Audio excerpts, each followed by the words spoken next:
Hello everyone, this is paper first of B part first, Foundations of Political Science, and in this video we will discuss about dictatorship, its features and merits and demerits. In our previous video we have discussed about democracy, and dictatorship is quite opposite to that concept, that is democracy. So let's understand what does it mean, its definition according to Alfred, its features, merits and demerits. So let's start with the definition which is according to Alfred. So let's see what Alfred says. He says dictatorship is the government of one man who has not obtained his position by inheritance but either by force or by consent, and normally by a combination of both. He must possess absolute sovereignty. All political powers must ultimately emanate from his will, and it must be unlimited in scope. It must be exercised more or less frequently in an arbitrary manner by decree rather than by law. Finally, it must not be incompatible with the absolute rule. So this definition which explains the meaning of dictatorship. So it can be said that dictatorship is one man's rule. It is based on force or consent or a combination of both. The dictator is not responsible to any other authority. His powers are unlimited, and the dictator runs the administration authoritatively and not according to law, and his tenure is not fixed. So let's see what are the features of dictatorship. First one is absoluteness of the state.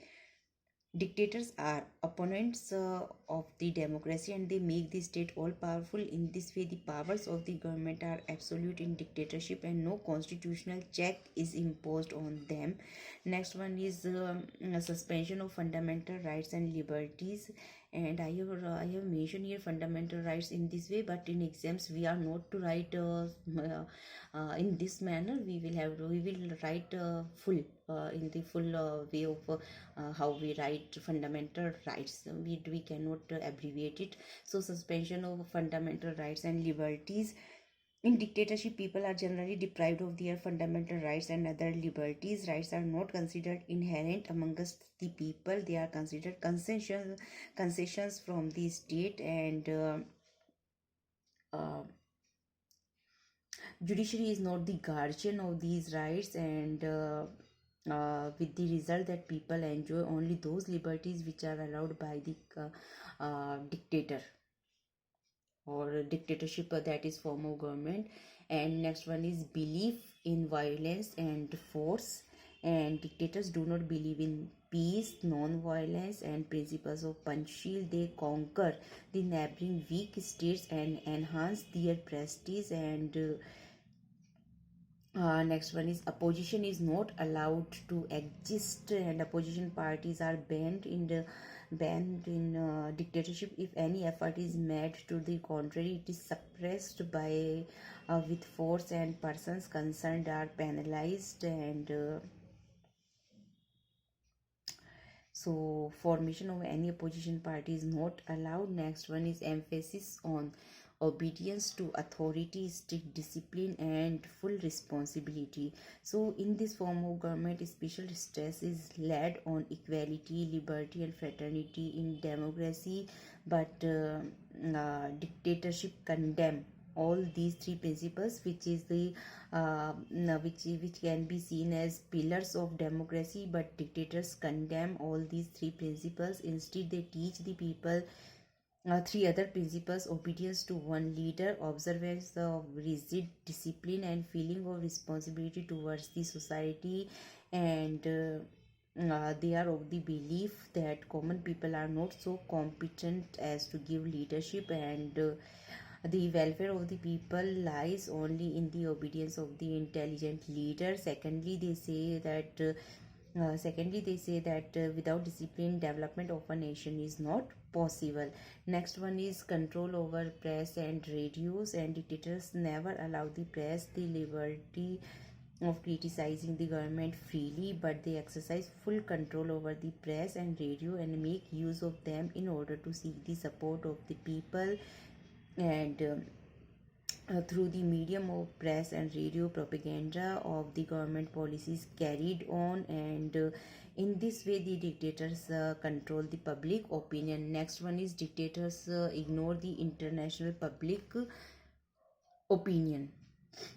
The dictators do not care for the international public opinion, and they give priority to their own selfish motives and ignoring international public opinion. So many names are there regarding dictators, and they never respected the international public opinion, and they did in this in the same manner the things which they liked to do. And last one is no distinction is recognized between the state and the society. Dictators consider the state absolute. They think that the state has every right to interfere in and regulate every sphere of an individual's life. For this reason, the government regulates social, economic and political spheres completely. आज हम लोग बात कर रहे हैं अधिनायक तंत्र के बारे में। अधिनायक तंत्र हमने इससे पहले के हमारी वीडियो में हमने लोकतंत्र की बात की है। तो जैसा कि हमें नाम से ही पता चल रहा है कि लोकतंत्र है, उसका बिल्कुल अपोजिट है अधिनायक तंत्र। अधिनायक तंत्र जिसे कि अगर हम लोग सरल शब्दों में समझे तो इसका अर्थ होता है एक व्यक्ति का शासन जो अपने हाथों में सभी शक्तियां रखता है। शक्ति के राज्य में कोई भी दूसरे केंद्र नहीं होते हैं। एक्चुअली जो अधिनायकवादी शासन होता है वह शक्ति के दूसरे केंद्र उत्पन्न भी नहीं होने देता है, और यदि कोई ऐसी कोशिश भी करता है तो उसे डिस्ट्रॉय कर दिया जाता है। और इसके अंतर्गत जो प्रेस है, मीडिया है, इसको बिल्कुल कंट्रोल में रखा जाता है। और जो डिक्टेटर खुद होता है वो किसी भी दूसरी अथॉरिटी के प्रति उत्तरदायी नहीं होता है। उसने जो अपनी शक्ति प्राप्त की होती है, अपनी जो सत्ता प्राप्त की होती है, वह या तो अपनी शक्ति से या कंसेंट से, जनता की सहमति से, या दोनों के कॉम्बिनेशन से उसे प्राप्त करता है। इस तरीके से वो बिल्कुल सर्वाधिकारवादी रूप से अपने एडमिनिस्ट्रेशन को चलाता है। और यहाँ पर एक अच्छी परिभाषा आ जाती है अल्फ्रेड के अनुसार, जिन्होंने कहा है कि अधिनायक तंत्र एक व्यक्ति की सरकार है जिसने अपनी ये जो पोजीशन है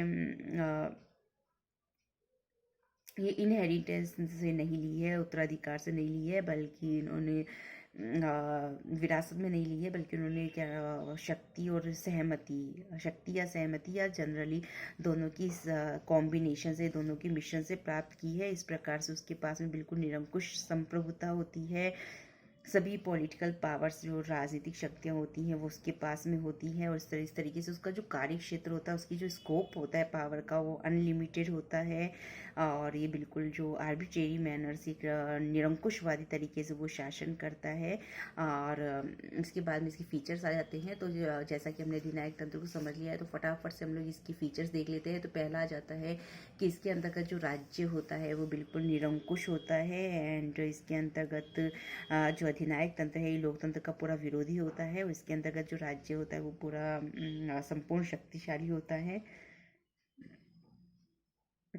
और उसके ऊपर कोई भी जो संवैधानिक प्रतिबंध होते हैं वो नहीं होते हैं।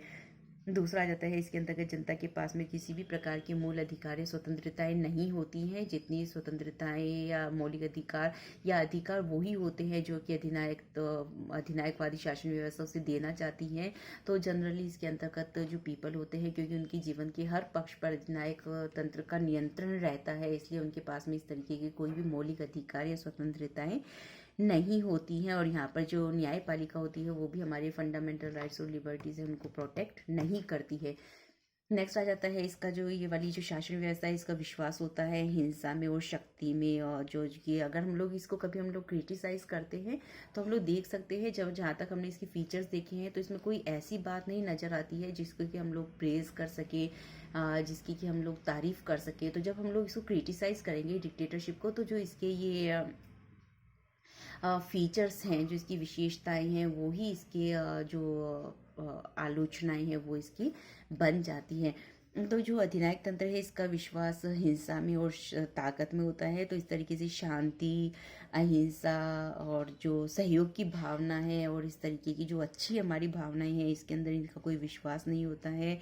और इसके अंदर पड़ोसी जो कमज़ोर राज्य होते हैं उनको जीतना और अपना जो टेरिटोरियल एरिया है उसको बढ़ाना, और यही सब इनके काम रहते हैं। नेक्स्ट आ जाता है opposition is not allowed to exist. जैसे कि हमने पहले ही बात की है कि इसके अंतर्गत जो प्रतिशक्ति के केंद्र होते हैं, शक्ति के विरोधी जो केंद्र होते हैं वो नहीं होते हैं, उनको बर्दाश्त नहीं किया जाता है। जनरली तो ऐसा होने ही नहीं दिया जाता है, और बाय द वे यदि कभी ऐसा होता है तो उसको बिल्कुल डिस्ट्रॉय कर दिया जाता है। नेक्स्ट आ जाता है कि इसके अंतर्गत जो सत्ता के प्रति आज्ञा पालन, अनुशासन, कठोर अनुशासन, और व्यक्ति के जो शासन के प्रति या राज्य के प्रति जो उसकी फुल रिस्पॉन्सिबिलिटी, हमारी जिम्मेदारी है, उसके ऊपर काफ़ी ज़्यादा बल दिया जाता है। और इसके अंदर स्वतंत्रता, समानता और भ्रातृत्व जो कि लोकतंत्र के प्रमुख गुण हैं उनको बिल्कुल नकार दिया जाता है। नेक्स्ट आ जाता है इसके अंतर्गत जो प्रेस और मीडिया है और जो रेडियो है, जितने मतलब संचार ये साधन है संचार सॉरी जितना ये मास मीडिया है, इसको पूरी तरीके से कंट्रोल में रखा जाता है, किसी भी तरीके की इसको स्वतंत्रता नहीं दी जाती है। और नेक्स्ट आ जाता है इनका काम केवल ये होता है कि सरकार का जो प्रचार तंत्र के रूप में कार्य करना। नेक्स्ट आ जाता है कि जो अधिनायकवादी शासन व्यवस्था है, ये अंतर्राष्ट्रीय जनमत का सम्मान नहीं करती है, उसको पूरी तरीके से इग्नोर करती है। और इतिहास में हम लोग काफ़ी ज़्यादा ऐसे एग्जाम्पल्स देख सकते हैं जहाँ पर कि अंतर्राष्ट्रीय जनमत का पूरी तरीके से अवहेलना करते हुए एक दूसरे देश के ऊपर आक्रमण किया गया है या इस तरीके की कोई भी कार्यवाही की गई है। और लास्ट आ जाता है कि इसके अंतर्गत राज्य और समाज के अंतर्गत के बीच में कोई भी अंतर नहीं किया जाता है, क्योंकि राज्य को इसमें पूरी तरीके से सुप्रीम या सर्वोच्च माना जाता है, उसकी पैरामाउंटसी रहती है, उसकी सर्वोच्चता रहती है। And it controls the social, economic and political spheres completely, that is society. And that's all for today from my side. Just 1 minute, and here comes the merits and demerits of dictatorship. So the merits of democracy are the demerits of dictatorship, and the demerits of democracy will be written as merits of dictatorship. That's all for today from my side. Thank you very much.